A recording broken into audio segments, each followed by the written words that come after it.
पंजाब में स्मोक के खात्मे के लिए सॉफ्ट स्मोक लॉकडाउन लगाने रवां जुम्मे को तमाम स्कूल्स, कॉलेज और यूनिवर्सिटीज बंद रखने की तजवीज़ सामने आ गई। हफ्ते के रोज मार्केटें, जिम, सिनेमा, थिएटर और फैक्ट्रियां मुकम्मल बंद करने की भी तजवीज़ ज़ेर गौर है।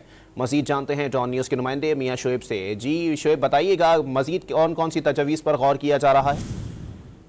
जी बिल्कुल, निगरान वज़ीर आला पंजाब की जानब से आज कैबिनेट कमेटी बराए इंसदादे स्मोक का जो अहम इजलास है वो तलब किया गया है। ज़राए निगरान हुकूमत के मुताबिक पंजाब में स्मोक के तदारक के लिए सॉफ्ट स्मोक लॉकडाउन लगाने की तजवीज़ तैयार की गई है। इसके साथ साथ महकमों की तरफ से रवां जुम्मे को तमाम स्कूल, कॉलेज, यूनिवर्सिटियां बंद करने की भी तजवीज़ तैयार की गई है। इसके साथ हफ्ते के रोज जो मार्केटें, जिम, सिनेमा, थिएटर और फैक्ट्रियां मुकम्मल बंद करने की भी तजवीज़ तैयार की गई है। ज़राए बताते हैं कि हफ्ते के रोज रेस्टोरेंट बंद करने की भी तजवीज़ तैयार की गई है। सिर्फ टेक वे और होम डिलीवरी की जो सहूलत है वो मुयसर होगी। इसके साथ साथ निगरान हुकूमत की जानिब से शहर में पब्लिक और प्राइवेट गाड़ियों को भी महदूद करने की तजवीज़ तैयार की गई है। ज़राए के मुताबिक सरकारी दफातर में भी आधे मुलाजमीन काम करेंगे। जुमे और हफ्ते के रोज सॉफ्ट लॉकडाउन के बाद शहर में नाके लगाने की तजवीज़ तैयार की गई है। स्मोक में इजाफे की सबसे बड़ी वजह क्योंकि लाहौर में जो गैर मामूली ट्रैफिक है इसको कम करने के लिए भी तजवीज़ तैयार की गई है। लाहौर में